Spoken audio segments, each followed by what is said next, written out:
En 2011, le film Hysteria racontait l'invention du vibromasseur dans l'Angleterre victorienne. Le docteur Joseph Mortimer Granville crée un appareil destiné à lutter contre les douleurs musculaires qui aurait été détourné en un traitement pour l'hystérie féminine à l'aide de massages pelviens. Mais derrière la comédie romantique se cache une réalité. Des siècles d'ignorance et de méconnaissance du plaisir féminin. Pendant longtemps, Masha pensait connaître son corps. Mais celui-ci est souvent un champ de bataille où s'affrontent l'intime, le social et le politique.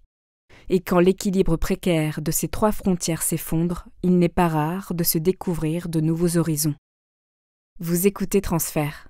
Ce témoignage a été recueilli par Clémentine Billet. Attention, cet épisode aborde des sujets sensibles. Pour en savoir plus, reportez-vous au texte de description de l'épisode.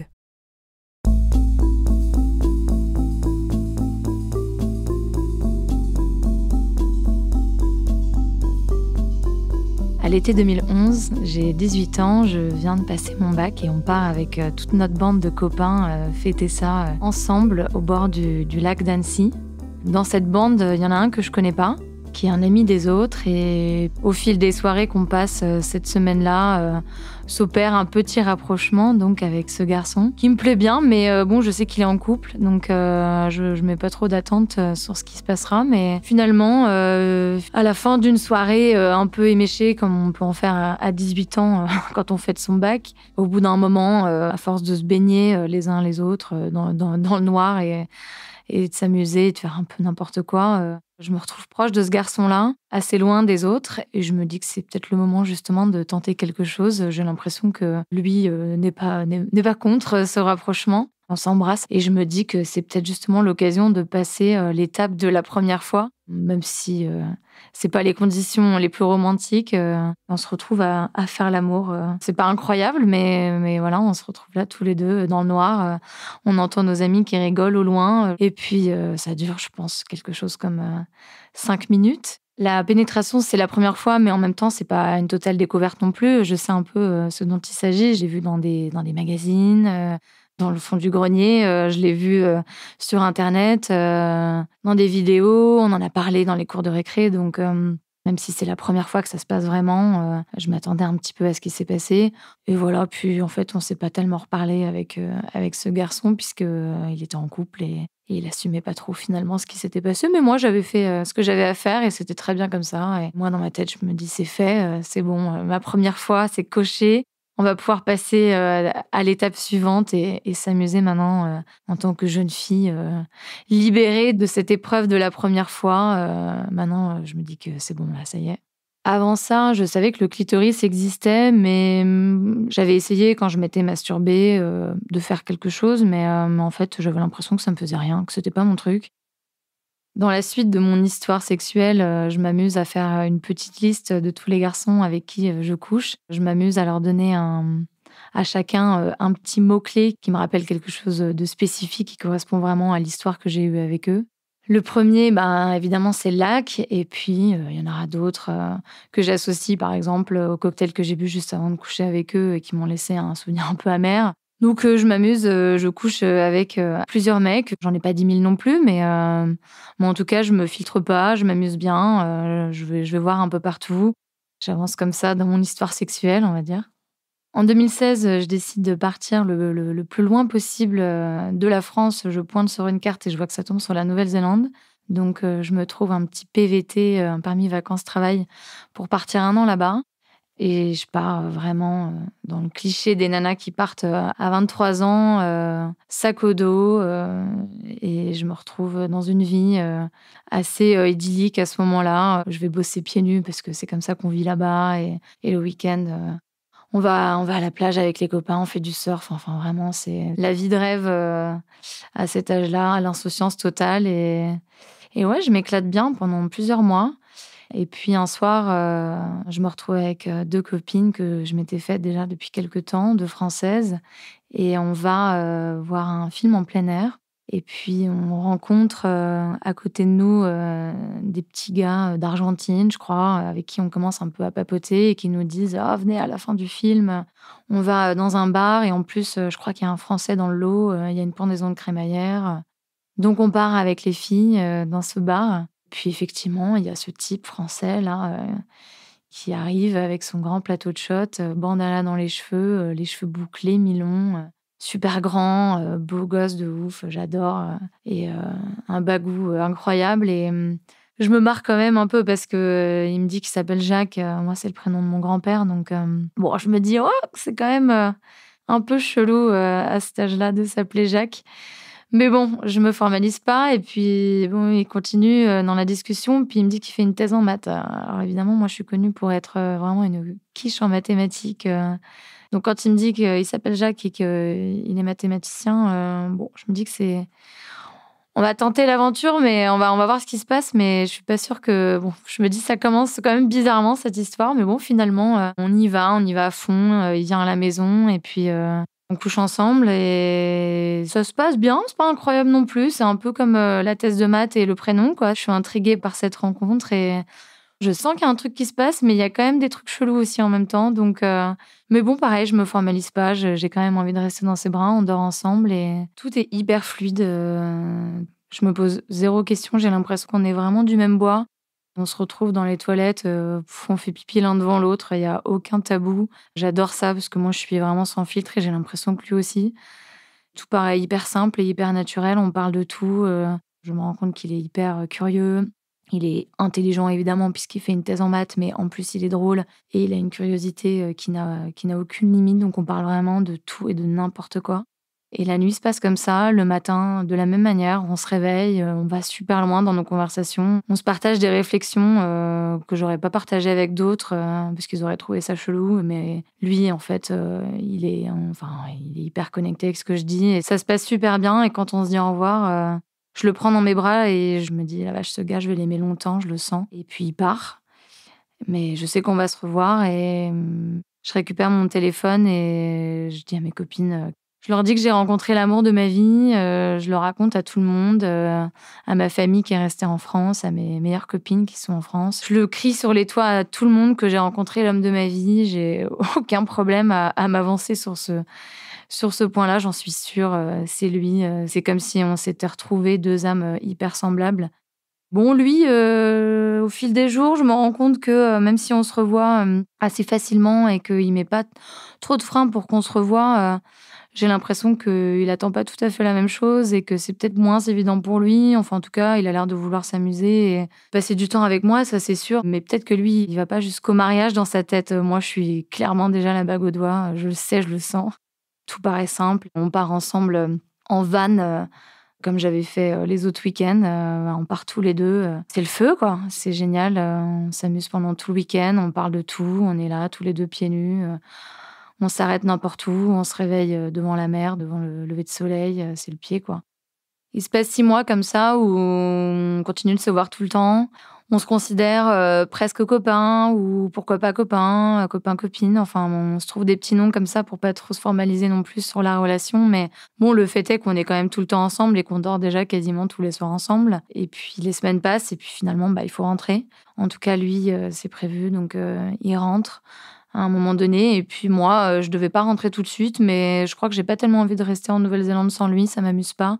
Donc j'avance un peu mon billet d'avion et on rentre donc tous les 2 en même temps. On sait pas trop en fait ce qui va se passer, en rentrant en France. Est-ce qu'on va se retrouver comme ça aussi facilement? Parce qu'on a quand même conscience qu'on est dans un cadre un peu, particulier, celui de permis vacances-travail en Nouvelle-Zélande, à l'autre bout du monde, sans famille, sans amis. Là, on va retrouver nos familles et nos amis, on va retrouver nos habitudes, nos appartements. Finalement, on se revoit à Paris où on habite tous les 2. En plus, il se trouve qu'on habite à 4 ou 5 arrêts de métro l'un de l'autre, donc ça facilite un peu les choses. Ça se passe super bien, mais je me rends compte quand même que c'est quelqu'un qui est assez libre. Même si on est en couple, je sens bien qu'il veut pas totalement s'enfermer non plus là-dedans. Je me rends compte qu'il sort beaucoup, qu'il voit beaucoup de gens, qu'il est très sociable. C'est vrai qu'autant en Nouvelle-Zélande, on n'avait pas grand monde à voir, autant là, en fait, il retrouve toutes ses bandes de potes et il rentre parfois super tard et je commence parfois même à me demander, s'il voit vraiment que des potes.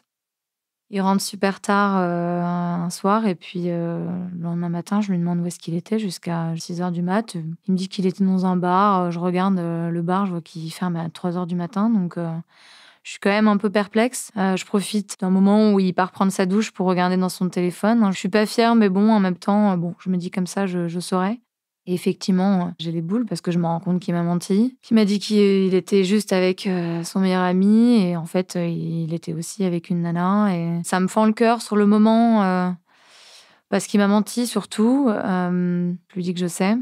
Il cache rien, il me dit qu'effectivement, il a couché avec une fille. Mais bon, qu'en même temps, c'était pas clair qu'on était un couple complètement exclusif. Donc, moi, je finis par me dire, ok, bon, c'est pas grave. On a pas mal de disputes là-dessus. On en parle pas mal. Les mois passent, je me rends compte qu'il y a eu d'autres fois où il est allé voir ailleurs d'autres nanas. Donc je réfléchis, je me pose, je me dis est-ce que vraiment ça vaut le coup d'arrêter cette relation juste parce que de temps en temps il va s'amuser en fait. Je réalise que ce qui me dérange surtout c'est le fait qu'il me mente. Mais finalement, quand il me raconte ce qui se passe avec les filles, c'est pas vraiment ça qui me gêne. Je me dis bon en vrai. Je suis avec un mec qui est ouvert, qui aime bien le sexe. Moi aussi, j'aime bien le sexe. On s'est bien retrouvés là-dessus. On a d'ailleurs des relations sexuelles qui sont hyper épanouies. Donc, en fait, je finis par lui dire tout simplement que moi, j'ai pas forcément envie qu'on soit exclusif et que ça me va si l'occasion se présente pour l'un ou pour l'autre de coucher avec d'autres gens, qu'on y aille, qu'on s'empêche pas de le faire parce qu'on est jeune et que c'est le moment et qu'en fait, ça nous amuse. Donc, voilà. Et puis, en fait, surtout, ça ne remet pas en question notre amour l'un pour l'autre. Donc, je lui propose ce deal plutôt que d'avoir à faire face à des mensonges et des déceptions. Je lui dis, écoute, allons-y. Soyons un couple libre. On part là-dessus. On part sur ce deal-là tous les deux. Moi, du coup, je me sens libre aussi d'aller regarder d'autres mecs. Je m'ouvre un peu. Je me dis, finalement, moi aussi, il faut que je me fasse plaisir. Je cherche pas forcément à coucher avec des mecs à tout prix, mais en tout cas, si l'occasion se présente, j'y vais. Un matin, il revient et je sais qu'il n'a pas dormi à la maison. Je lui demande de me raconter ce qui s'est passé pour voir ce que ça me fait, parce que je sais qu'il était avec une nana, il me le dit. Et je me rends compte qu'en fait, ça fonctionne plutôt pas mal. Ça me tord pas les boyaux comme au début où il mentait, où j'avais l'impression qu'il me trompait. En fait, non, je me rends compte que ça m'amuse de savoir ce qu'il a fait avec cette nana et même ça m'excite un peu. Donc je me rends bien compte qu'en fait, c'est plutôt un bon deal de faire ça parce que c'est sain dans le sens où en fait, on se ment pas l'un à l'autre.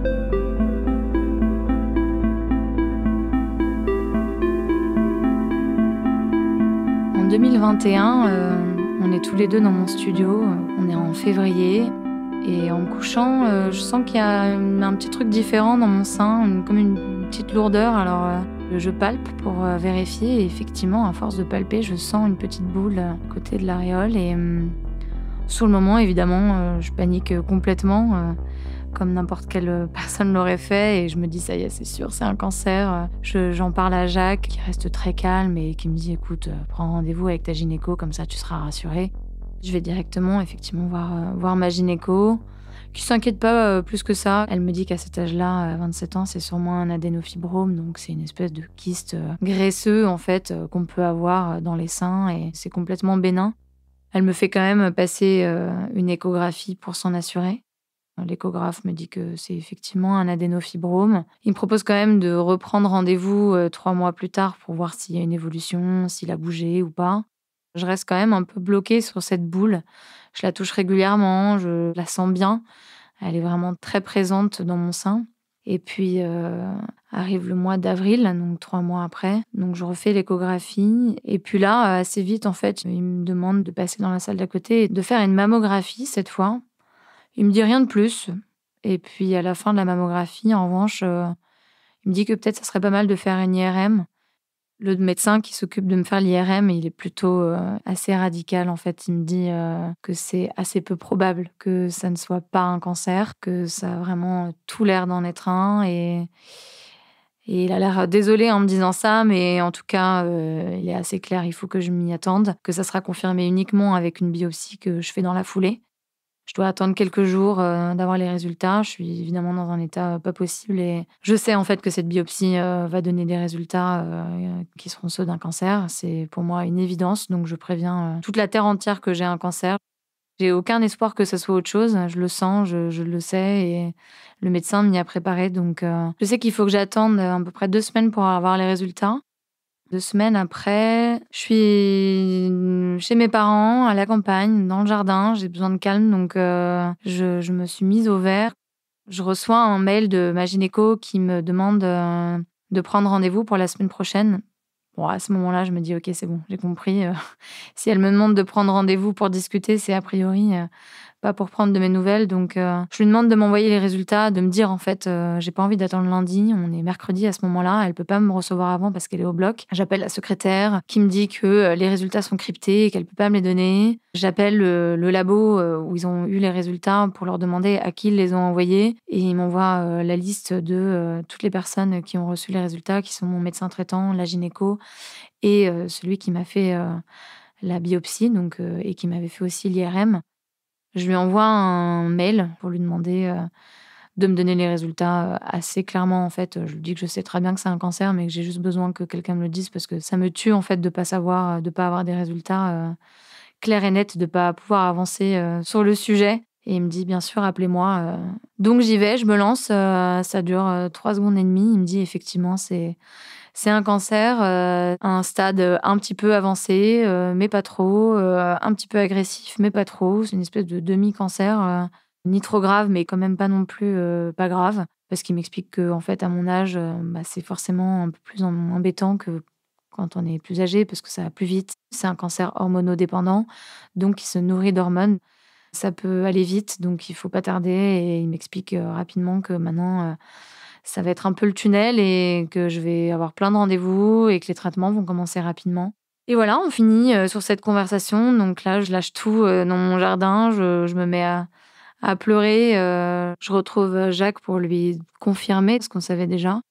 Il reste quand même, très pragmatique, il est dans l'émotion, mais pas trop non plus, il est super confiant, il dit que ça va être une organisation, mais qu'on va y arriver et qu'on va passer les étapes les unes après les autres et finalement, bah, je me dis que bon, ça change pas non plus ma vie du jour au lendemain. Je reste, qui je suis et puis on est au printemps. C'est encore la période des couvre-feux. Je retrouve mes copines, on se fait arrêter d'ailleurs par les flics, parce qu'on est dans les rues de Paris et qu'on vient de picoler et qu'on est en train de chanter dans les rues.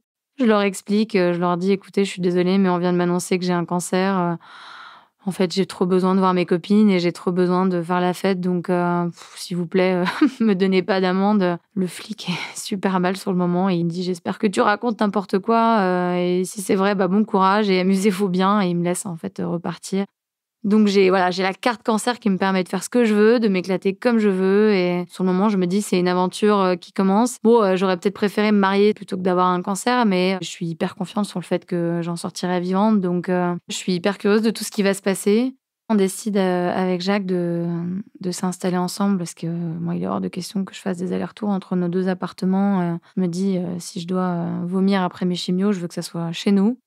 Commence, le protocole de la préservation de fertilité. C'est la première chose à faire avant les traitements lourds, comme la chimiothérapie pour, être sûr qu'il me restera des ovocytes viables après les traitements. Ça commence à nous mettre un petit peu, à l'épreuve tous les 2. Ça nous questionne sur des choses sur lesquelles on s'était pas encore, vraiment, projetés, qui sont, le fait d'avoir des enfants et ça nous bouscule un peu, l'emménagement, est un peu, compliqué aussi, on était dans une petite vie tranquille tous les 2 et puis, finalement, faut prendre des grandes décisions et puis arrive, la chimiothérapie assez rapidement, ensuite. On rentre dans le dur, c'est des traitements qui sont vraiment, vraiment épuisants. Donc j'y vais avec la patate, mais je ressors, je fais pas la maligne. J'ai juste envie de mourir après, chaque chimiothérapie, c'est un mélange de grippe, de gastro, de problèmes cardiaques, je sens qu'il y a plus rien qui fonctionne. J'ai plus envie de manger, j'arrive plus à bouger de mon lit. Jacques, lui, continue sa vie. Il est pas en arrêt de travail contrairement à moi, donc il rentre du boulot, il doit gérer, la suite du déménagement et puis, sa copine, qui est dans le lit et qui peut pas se nourrir, qui peut pas bouger, qui râle toute la journée et c'est compliqué, ça nous met vraiment à l'épreuve, même s'il est plein de bonne volonté, Jacques est quand même assez vite, dépassé. J'arrive pas à lui faire comprendre ce dont j'ai besoin. J'ai l'impression qu'il est pas assez présent et en même temps, il donne tout, mais en fait, ça nous dépasse tous les 2. Les chimios s'enchaînent et nous épuisent, aussi bien lui que moi, même si, moi, c'est plutôt physiquement, lui, c'est moralement. Moi, je commence un peu à culpabiliser parce que je le prive un peu de sa vie sociale à ce moment-là, mais je sens bien aussi que je le prive de notre vie, sexuelle parce qu'évidemment, moi, je lutte juste pour pas, vomir et m'évanouir donc évidemment, il est pas du tout question d'avoir des relations sexuelles avec Jacques.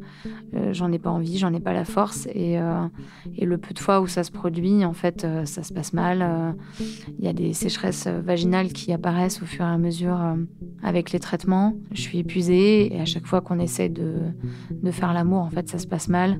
Je finis par l'arrêter au bout d'un moment donc la culpabilité évidemment se renforce, comme on a un couple libre évidemment, j'arrête pas de lui dire d'aller voir ailleurs et de trouver son plaisir avec d'autres nanas parce que moi je suis clairement plus capable de lui donner quoi que ce soit et puis de toute façon moi j'ai envie de rien donc à la limite ça m'arrange.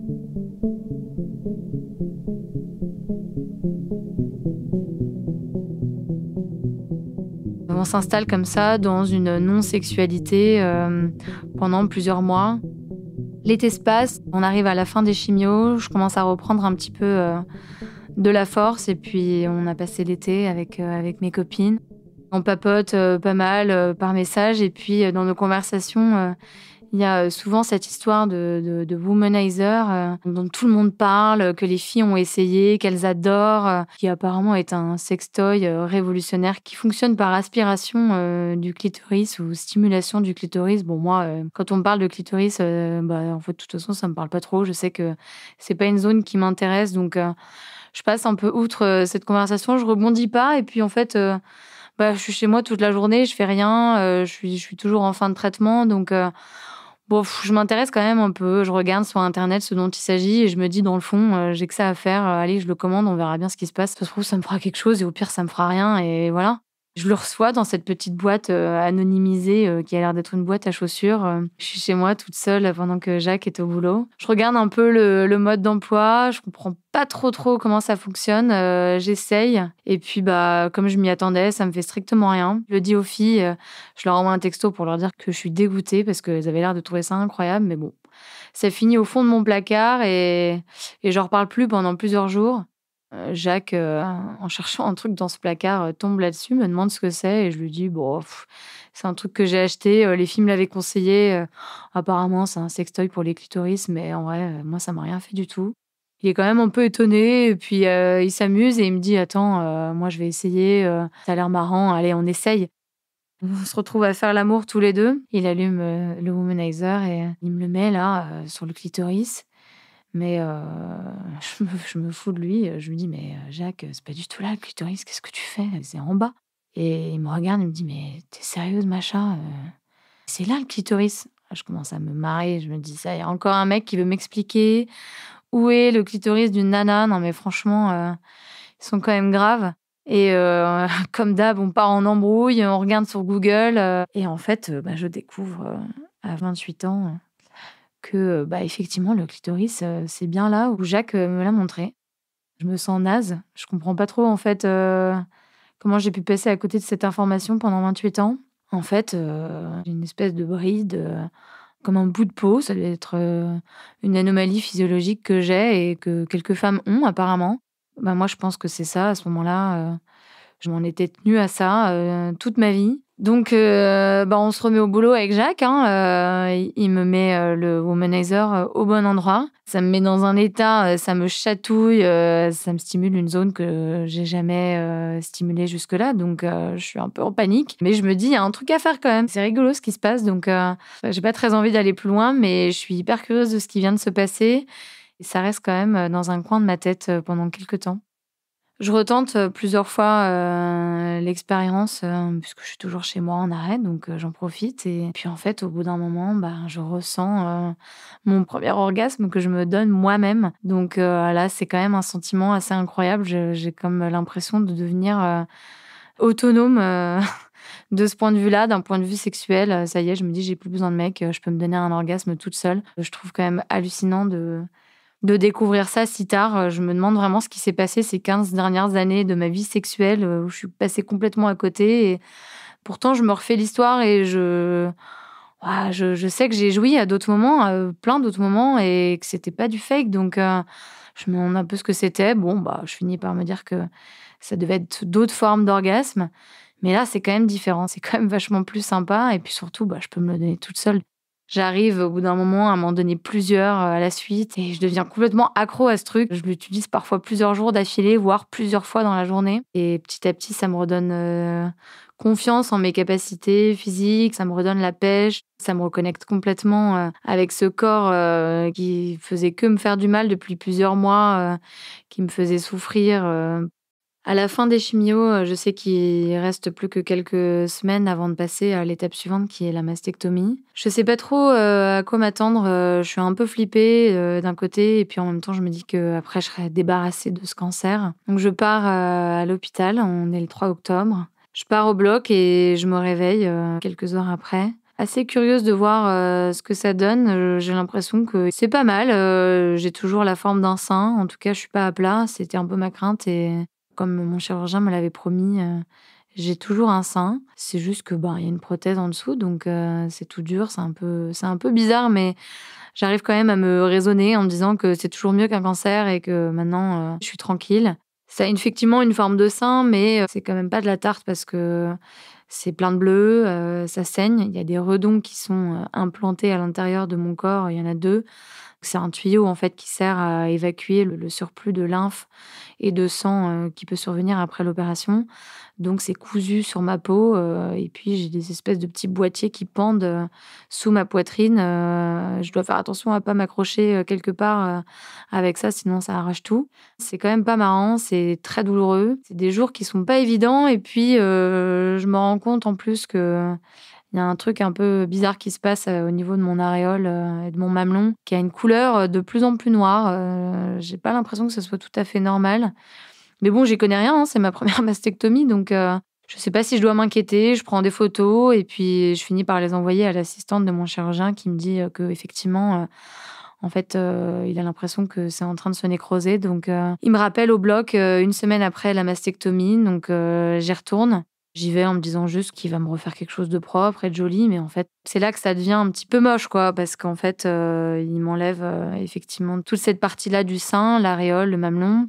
Donc il me manque pas mal de peau, ça a tiré la peau. Je me retrouve avec, des redons accrochés alors que je me les étais fait enlever quelques jours avant. Ça avait été extrêmement douloureux, mais j'étais trop contente de m'en être débarrassée. Finalement, je me réveille encore avec des redons, des nouveaux redons accrochés à ma poitrine et rebelote, donc sur le post-opératoire, douloureux, plein de bleus, du sang qui coule, beaucoup de points de suture évidemment, même si, j'ai toujours ce côté un peu curieux de regarder comment ça se passe et comment ça évolue, c'est quand même un petit peu rebutant, je le montre à Jacques qui a pas l'air de se formaliser trop et qui est plutôt positif. Mais bon, moi je me rends bien compte que c'est quand même plus tout à fait la même chose qu'avant et que ça le sera plus jamais. Donc j'accuse un peu le coup quand je me vois dans le miroir, et moi qui aimais bien ma poitrine, qui trouvais beaux mes petits seins, là c'est terminé. Je je commence un peu un processus de deuil de ce corps que j'avais et qui est vraiment plus du tout le même. C'est un peu étrange, j'ai du mal à m'y faire quand même.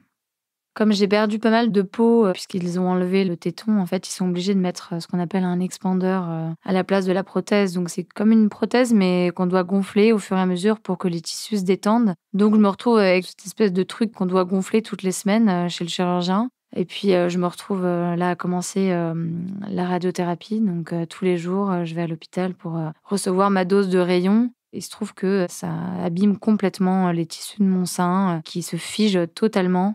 La peau, devient, rouge évidemment, brûlée et avec l'expandeur en dessous, en fait, ça fait pas bon ménage donc je vois bien que ça évolue pas dans le bon sens. Je me fais réopérer plusieurs fois. On m'enlève l'expandeur pour me mettre une prothèse plus petite parce que je ne supporte plus, ce sein qui se retrouve, complètement figé à mon torse donc on me change plusieurs fois, la prothèse. Le problème, c'est que à cause de la radiothérapie, les tissus sont complètement abîmés donc ça ne cicatrise plus. À chaque fois qu'on m'ouvre et qu'on essaie de me refermer le sein, les points de suture, ne se referment pas, ça fonctionne pas. Il y a toujours du liquide qui s'écoule, on est obligé de me rajouter des points de suture, quasiment, 1 jour sur 2. C'est un peu la cata, ça a plus trop de forme là, ce sein. Je me regarde dans le miroir, je me demande vraiment ce que c'est en train de devenir, c'est rouge, c'est figé, c'est dur, ça coule. J'ai des pansements en permanence, qui sont complètement imbibés, que je suis obligée de changer, plusieurs fois par jour.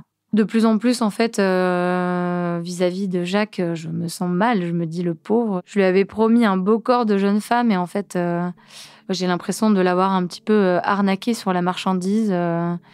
Moi, j'ai l'impression que c'est sale, j'ai l'impression que c'est moche, c'est plus vraiment humain, c'est douloureux surtout. Donc j'ai vraiment tout mon corps qui se retrouve, affecté par les douleurs que j'ai au niveau du sein. J'ai plus envie qu'on me touche.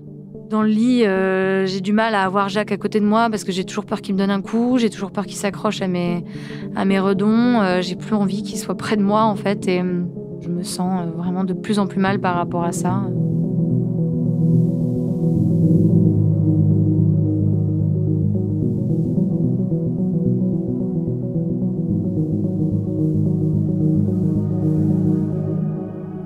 On arrive courant 2022, les traitements lourds sont passés. Normalement, j'ai plus rien à part, l'hormonothérapie qui permet de couper les hormones, qui est un petit médicament que je dois prendre tous les jours et qui me met sous ménopause. Mais, apparemment, voilà, le gros est derrière moi, j'ai plus de cancer, je dois attendre quand même 5 ans pour être, en rémission, mais, on me dit que c'est terminé et que maintenant, je peux reprendre un peu le cours de ma vie.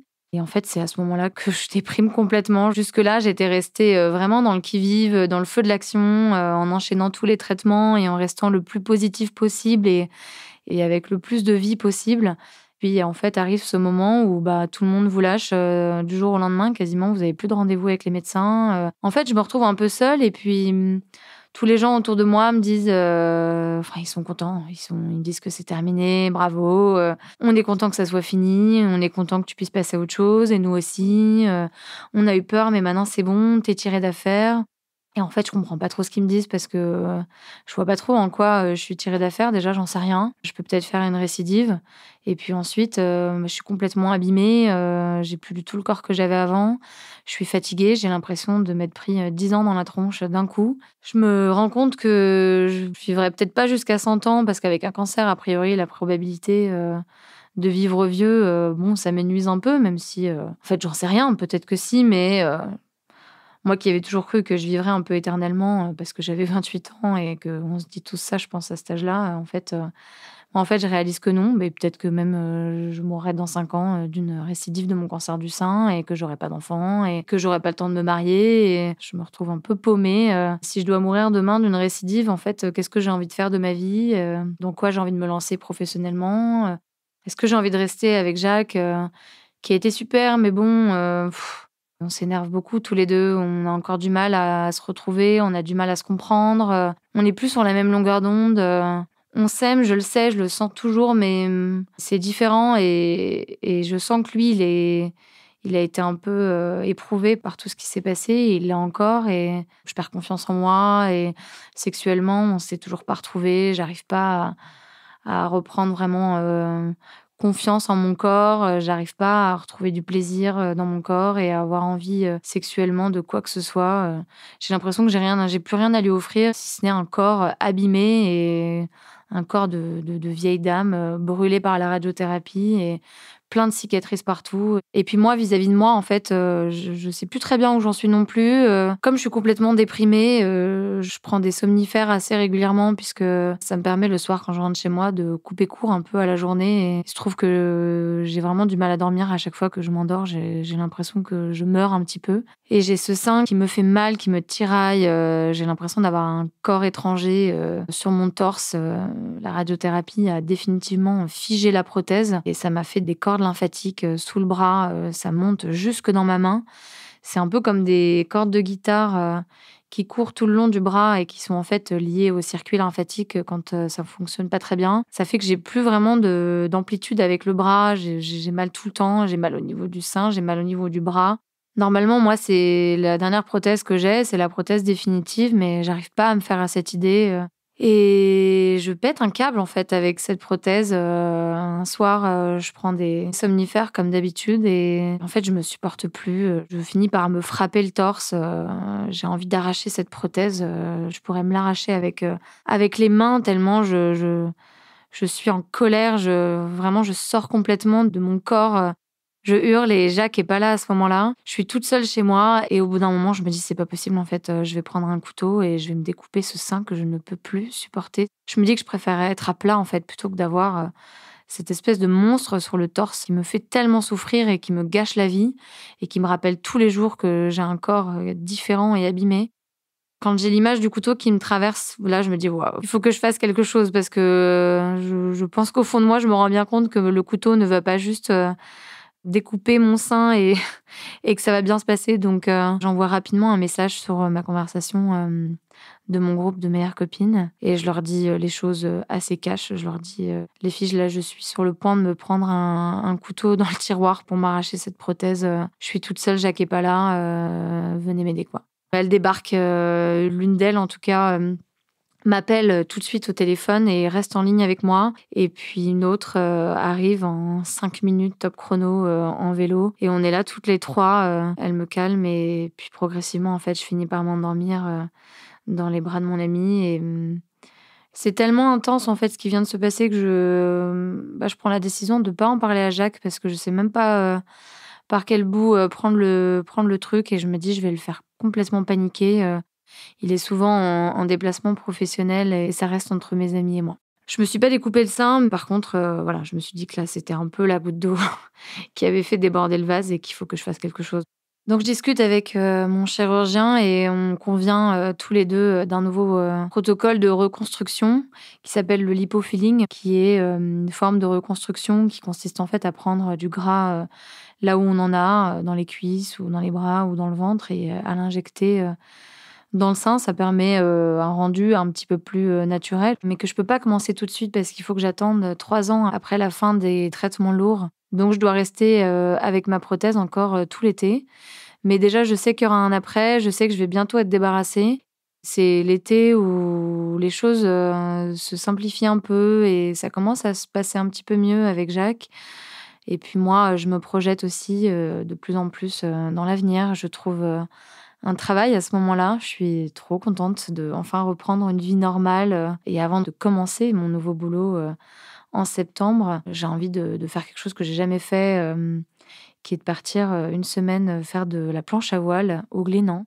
Jacques m'en avait parlé, il y avait été déjà plusieurs fois, mais moi je connaissais pas. Il m'avait raconté déjà plusieurs fois, que c'était 1 semaine sur des archipels, en Bretagne où en fait, plein de jeunes se retrouvent, comme dans une espèce de colo, pour faire, des sports de voile, de la planche à voile, du bateau à voile, il y a plein de sports comme ça qu'on peut faire, tous ensemble. Et Jacques, improvise de venir avec moi sur cette semaine. On fait pas le même sport, donc on sera pas dans le même groupe. On arrive, sur cette île, on est tous débarqués, du même bateau. Et en fait, on se retrouve, tous là, paumés au bout du monde, sur cette île absolument magique. Il y a rien d'autre que, quelques petites maisons, en pierre et le reste, c'est les tentes où on dort. Au milieu de ces maisons en pierre, il y a ces grandes tablées où on se retrouve, pour les repas et c'est un moment, complètement hors du temps, hyper convivial. Il y en a qui sont là, sous les arbres, à l'ombre, en train de faire de la guitare, avec, leurs copains qui sont dans le hamac. Et puis, il y en a d'autres, qui s'occupent de leur planche à voile. On est là dans cette ambiance, un peu paradisiaque, hors du temps. Puis donc je découvre mon groupe, de nouveaux potes, avec qui on va faire de la planche à voile.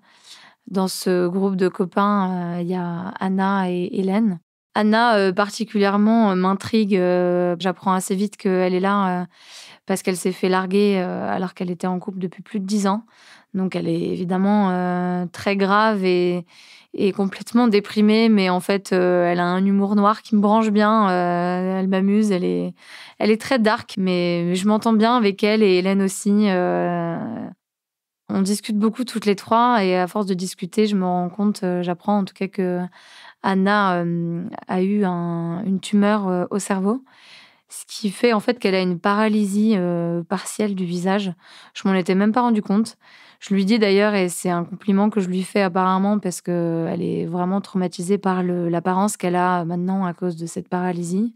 Moi, je lui dis que j'avais même pas remarqué et que ça lui donnait au contraire un petit charme d'avoir ce demi-sourire et ce visage à moitié expressif. Évidemment, je lui explique assez vite que moi aussi j'ai eu une tumeur du sein, mais on se retrouve complètement en fait, parce que c'est les mêmes histoires à chaque fois et les mêmes craintes, les mêmes peurs, les mêmes désespoirs et les mêmes incompréhensions. Donc, On fait que parler de ça toutes les 2. On est trop contentes de s'être trouvées, sur ce sujet-là et un jour, il y a pétole, ça veut dire qu'il y a pas de vent du tout. Donc en fait, on peut pas partir en mer, faire de la planche à voile et avec Anna, on part toutes les 2 se balader autour de l'île. On marche dans ce paysage, grandiose, de bout du monde entre, les rochers et les oiseaux et cette mer, qui s'étend à perte de vue.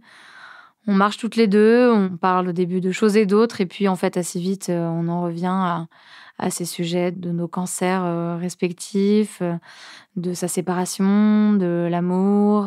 C'est hyper facile de parler avec Anna, j'ai pas besoin de me justifier avec elle, quand je parle de tous ces sujets-là, autant, quand j'en parlais à Jacques, je me censurais vachement parce que je voulais pas, lui faire peur avec mes grandes réflexions philosophiques sur la vie et la mort et puis de toute façon, j'avais l'impression qu'il comprenait pas vraiment parce qu'il l'avait pas enduré dans son corps mais, avec Anna, en fait, je sais que j'ai pas besoin de dire grand-chose. Elle sait de quoi je parle. Elle sait ce que ça veut dire que d'avoir, peur vraiment de mourir et je lui raconte même, que 2 mois avant, j'étais, à l'enterrement de mon grand-père et que je voyais toutes ces vieilles dames qui venaient, lui rendre hommage et en fait, j'avais l'impression d'être complètement connectée à ces vieilles dames. J'avais l'impression d'avoir la même âme qu'elles, de savoir ce qu'elles ressentaient, d'être proche de la mort, elle aussi et je me suis vraiment vue en elles. J'ai compris, pourquoi certaines se tiraient les traits et se faisaient du lifting, parce qu'elles avaient juste peur, en fait, de vieillir et de mourir et moi, j'étais exactement comme elles, en fait et je raconte ça à Anna et on se marre toutes les 2 parce qu'on se comprend, en fait. On est toutes les 2 là, sur notre rocher, à parler de la vie et de la mort et il y a pas de moquerie, il y a pas de jugement, on sait vraiment de quoi on parle à ce moment-là et qu'est-ce que c'est agréable de pouvoir parler librement de ces sujets-là parce qu'en fait, c'est ce qui nous tracasse le plus, quand on traverse un cancer, c'est vraiment les questions qu'on se pose et on a toutes les 2 une vision de l'amour et de nos relations qui est très différente. On a envie vraiment de se concentrer sur des choses, essentielles et pas se prendre la tête avec des petites choses et des petites considérations et des petites réflexions un peu superficielles. On a envie d'aller vraiment au fond du sujet.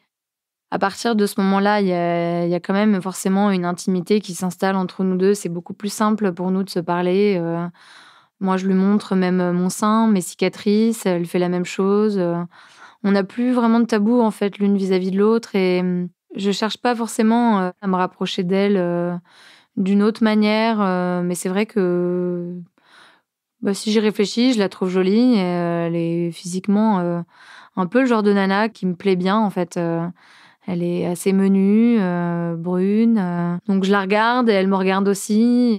La semaine passe et puis, traditionnellement au Glénan, la dernière soirée, c'est la soirée, quoi. Il y a un bar, on picole, on fait la fête, il y a de la musique à fond, en fait, comme on est restés ensemble toute la semaine, les uns avec les autres, c'est comme si on était, devenus les meilleurs amis du monde. Tous les groupes se mélangent, je retrouve Jacques, mais finalement, je passe pas tellement la soirée avec lui. Il s'est fait ses potes à lui de son côté et moi les miens et la soirée se passe et au bout d'un moment, on se retrouve, toutes les 2 avec Anna et on s'embrasse sur la piste de danse, toutes les 2. C'est comme si on était sûres l'une et l'autre que ça allait arriver. On se réembrasse, plusieurs fois, dans cette soirée et on cherche pas plus toutes les 2, mais on est contentes de l'avoir fait et c'est comme si c'était un peu, comme ça que ça devait se terminer toutes les 2 après tout ce qu'on s'était dit toute la semaine, le degré d'intimité, vers lequel on s'était retrouvés, en fait, c'était évident qu'il fallait que ça se finisse sur ce baiser et sur ces baisers même. On cherche pas plus, on se marre toutes les 2, on se marre avec les autres et la soirée se passe comme ça, jusqu'au petit matin et puis le lendemain, il faut réempaqueter, les bagages et repartir sur le bateau. Et puis on débarque, du bateau sur le continent, on se sépare tous un peu les uns les autres. Certains, retrouvent des bus ou leurs proches qui viennent, les récupérer et puis, moi je me retrouve avec, quelques amis de mon groupe. Anna est partie à ce moment-là, mais, je suis avec, l'un des garçons qui me dit: «C'est marrant, que vous vous soyez embrassées toutes les 2. Je crois que Anna en avait vraiment envie, elle m'a même dit qu'elle aurait bien aimé aller plus loin avec toi et qu'elle avait jamais couché avec une nana, mais qu'elle l'aurait bien fait avec toi». Je dis: «Écoute, c'est drôle que tu dis ça parce qu'en fait, moi aussi j'aurais bien couché avec elle. Enfin, en tout cas, s'il y a une nana avec qui, j'aimerais bien coucher, ça serait elle, c'est sûr». On est en septembre 2023 et je commence mon nouveau boulot et puis, en fait, je commence un peu une nouvelle vie parce que je reprends un peu comme une vie d'avant. Mes cheveux ont repoussé, ils ont repoussé tout bouclé donc c'est drôle, j'aime bien l'image que ça me donne. Je commence un peu à me réapproprier mon corps, à retrouver une certaine forme physique et puis, moi, je commence, ce nouveau travail que j'adore parce que je travaille, dans un institut, qui lutte contre le cancer donc ça a beaucoup de sens pour moi. Je suis contente de passer un peu de l'autre côté, de la barrière et d'aider des gens qui ont, un cancer aussi. Avec, Jacques, les choses, redeviennent, plus simples, plus douces. On reprend une vie, plus paisible, tous les 2 d'un point de vue sexuel. Ça commence à se remettre un peu en route. C'est pas non plus complètement évident parce que j'ai toujours ce sein qui me dérange énormément et j'ai l'hormonothérapie qui me crée tout un tas d'effets secondaires, pas forcément très agréables, d'un point de vue, physique et sexuel surtout. Ça impacte pas mal, ça crée des sécheresses vaginales, des bouffées de chaleur. Bon, j'ai un peu l'impression d'être coincée quand même dans un corps de vieille, mais on réapprivoise tous les 2 notre vie sexuelle et puis notre vie amoureuse, en fait. Là, on surfe sur un truc vachement plus léger, c'est cool et c'est tellement cool, en fait, qu'il reprend confiance aussi en notre relation et il me demande en mariage, à la fin de l'année. On est au mois d'octobre et ça y est, enfin.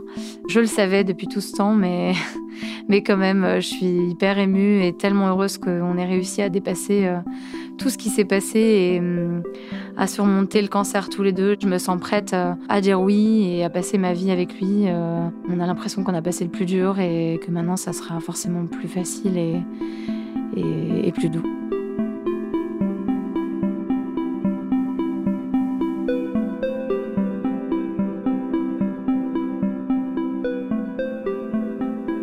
En cette fin d'année, on est encore en contact avec, quelques amis du groupe de planche à voile, d'Aiglénan, notamment avec Hélène et Anna. Il se trouve que Anna, va partir, travailler, à La Réunion dans quelques mois. Donc on profite, de cette échéance, en fait, pour, s'organiser un week-end, en Bretagne, à Rennes chez Hélène. Je sais, en réservant le Airbnb, que ça sera l'occasion qu'il se passe quelque chose. J'en suis sûre, je le sens et en plus, je suis quasiment sûre, que Anna se dit la même chose.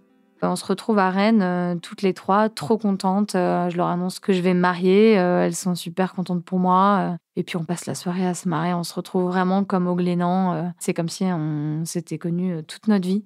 Donc la soirée se passe comme ça et on sent quand même, avec Anna, une tension plutôt agréable en fait. On a l'impression qu'on sait toutes les 2 en se regardant que ça va se finir toutes les 2 dans l'appartement et on brouille un peu les pistes quand même. Elle drague un type dans le bar dans lequel on est et Hélène, finit par retrouver, sa bande de copains, de Rennes et on reste avec Anna et ce garçon-là, tous les 3 et puis en fait, assez vite, on finit par lui proposer un plan à 3, quelques verres, aidants, on se retrouve là-dessus. On n'y va pas tout de suite, on se dit que on va quand même aller dans un autre bar, avant de rentrer chez nous parce qu'il est encore un peu tôt. On se retrouve dans un bar à un moment donné où, je commence à me sentir pas très bien.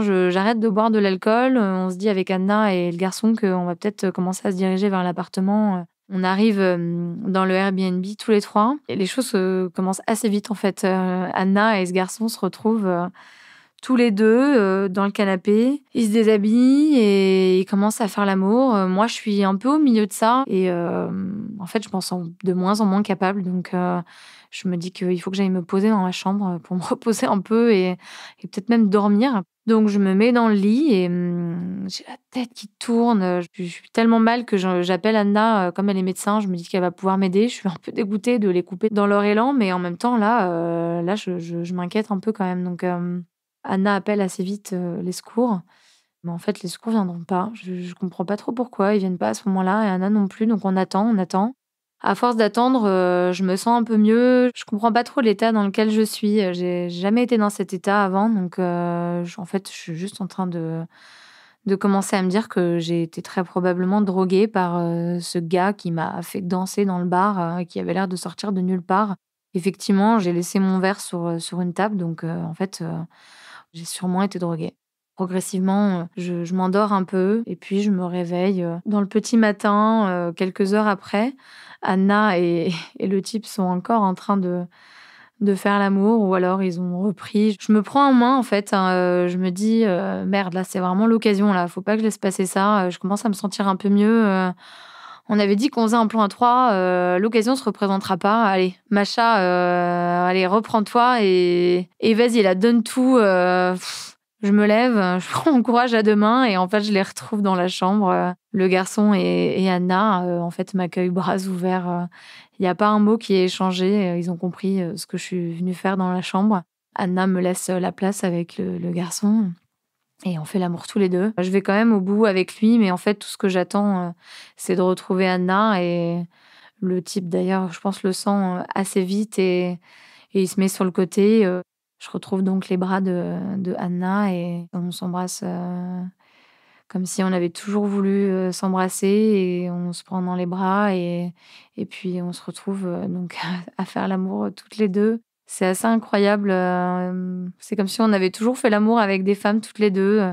Tout est simple, on a beaucoup de tendresse l'une vis-à-vis de l'autre, une grande forme de sororité surtout et on fait l'amour vraiment pour se donner du plaisir l'une à l'autre. On est vraiment dans cet échange-là, toutes les 2 et ça me change énormément de relations sexuelles que j'ai pu avoir avec des hommes où en fait, j'avais l'impression que c'était peut-être un peu plus mécanique ou un peu plus attendu. Avec Anna, il y a vraiment, je sens chez l'une et l'autre, la volonté de se faire du bien et de presque un peu de se réparer, l'une et l'autre en se touchant comme ça mutuellement nos corps et en se caressant et c'est merveilleux à ce moment-là, c'est exactement, là où je voulais être. On s'endort, toutes les 2 ensemble dans ce lit, même tous les 3 d'ailleurs. Le réveil, en revanche, est un peu plus difficile. Je me réveille avec, une envie de vomir, un mal de tête, je suis complètement déshydratée, je suis dans le mal total. Avec Anna, on retrouve Hélène, on se retrouve toutes les 3 et on se raconte, ce qui s'est passé, après son départ du bar. Elle est complètement sur le cul de ce qu'on lui raconte. Puis on finit par se quitter et je rentre à Paris retrouver Jacques, auprès de qui, je m'empresse de raconter, ce week-end complètement fou et je suis super fière de lui raconter que, j'ai été au bout avec Anna et qu'on s'est retrouvées toutes les 2, qu'on s'est retrouvées dans tous les sens du terme.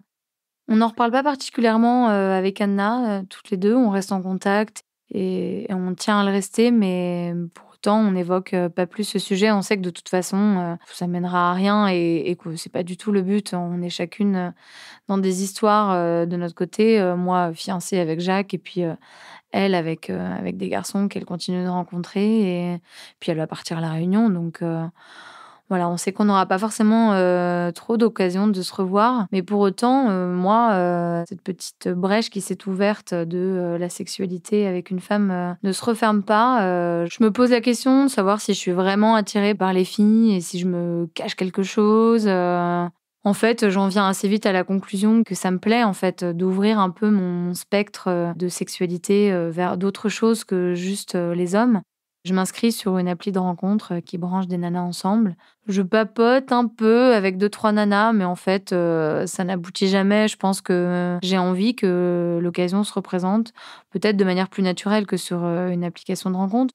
Si ça avait été, si simple avec Anna, c'est parce qu'on partageait toutes les 2 cette histoire commune, liée, au cancer, mais finalement, c'est moins évident avec d'autres filles, parce que je suis pas complètement à l'aise encore avec mon corps, En fait, je réalise que c'est pour ça que j'arrive pas à me lancer, dans d'autres histoires avec d'autres nanas donc je prends les choses dans l'ordre, j'essaye d'abord de me réconcilier avec mon corps, je commence le lipo-feeling en 2024 et normalement, c'est parti pour durer, quasiment une année puisque c'est une opération tous les 2 mois. Donc je commence ça, dès début janvier parce que j'ai envie d'aller vite et j'ai envie de me débarrasser de ça, avant mon mariage, qui a lieu, en décembre et avec Jacques, comme on se sent mieux et qu'on voit que les choses se déroulent plus simplement, on discute tous les 2 de l'éventualité, d'arrêter l'hormonothérapie pour, commencer un projet, bébé tous les 2.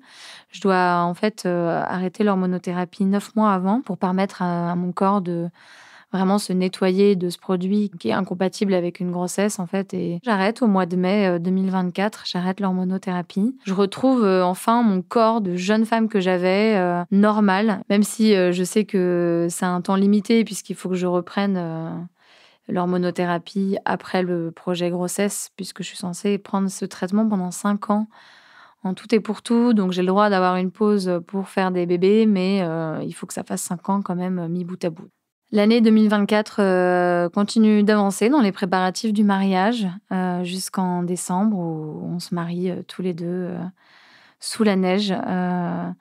Les choses sont tellement plus simples et tellement plus belles désormais. On a vraiment l'impression de s'être retrouvés tous les deux avec Jacques et dans la pratique, il faut encore que je continue à travailler sur ma sexualité et maintenant, il faut que j'arrête d'avoir l'impression d'arnaquer Jacques avec ce corps et surtout que lui arrête pas de me dire qu'en fait, il s'en fout et qu'il adore et qu'en fait, il est juste trop content que je sois en vie et pour continuer dans cette lancée, je décide d'aller voir une sexologue. J'ai encore un peu du mal quand même à avoir envie, ma libido revient pas tout de suite, et voilà, elle me donne des tips, elle me réapprend à faire avec ce que j'ai et elle me dit que c'est normal que la libido soit pas là tout de suite. J'applique les leçons en bonne élève avec Jacques et ça fonctionne plutôt bien. En tout cas, malgré toutes les difficultés que j'ai avec mon corps et je galère quand même toujours à accepter complètement ce nouveau sein et toutes ces cicatrices que j'ai, mais au fond, c'est quand même réveillé en moi une curiosité énorme de tous les possibles et de tout ce que je pouvais faire avec à la fois des hommes et des femmes. Je me sens quand même forte de toute cette expérience que j'ai engrangée et ça crée en moi une envie de repousser plein de limites. Et je sais que je peux aller dans plein de directions différentes.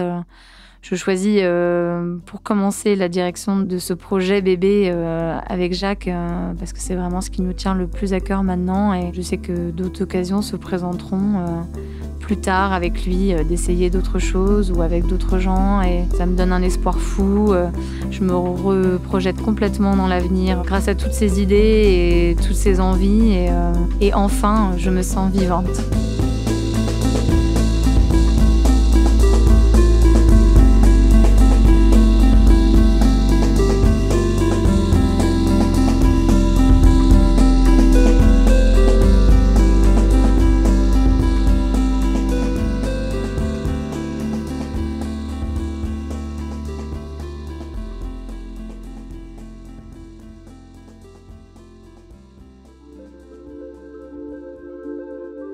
Vous venez d'écouter Transfert.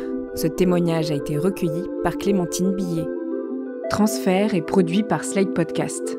Direction et production éditoriale, Sarah Koskiewicz et Benjamin Septem-Ours. Chargée de production, Astrid Verdun. Chargée de post-production, Mona Delahaye. Prise de son et montage, Johanna Lalonde. Musique originale, Sable Blanc. L'introduction est écrite par Sarah Koskiewicz et Benjamin Septem-Ours. Elle est lue par Aurélie Rodriguez. Retrouvez Transfert tous les jeudis sur slate.fr et sur votre application d'écoute préférée. Découvrez aussi Transfert Club, l'offre premium de Transfert. 3 fois par mois, Transfert donne accès à du contenu exclusif, des histoires inédites et les coulisses de vos épisodes préférés. Pour vous abonner, rendez-vous sur slate.fr/transfertclub. Pour proposer une histoire, vous pouvez nous envoyer un mail à l'adresse transfert@slate.fr.